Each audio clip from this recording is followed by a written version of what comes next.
રહેવાનું, દુઃખે રહેવાનું, સુખે રહેવાનું. સુખ અને દુઃખ બે એક જ માના પેઠેથી અવતાર લઈને આવેલા છે. એક જશે તો બીજું આવશે.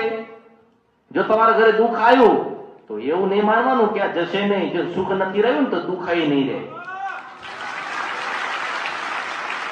ભગવદ ગીતામાં લખ્યું છે કે કર્મની ગતિ બહુ ન્યારે. કોને ગીતા વાંચી? વાંચી કોને વાંચી?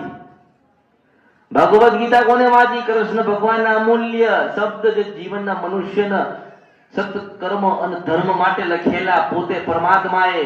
પણ એવું નથી લખ્યું કે કૃષ્ણ હું તમારો છો અને તમે મારા છો. એ તો એક જ કે અમૃતની મેલડી. શું કે? એક જ કે અમૃતની મેલડી.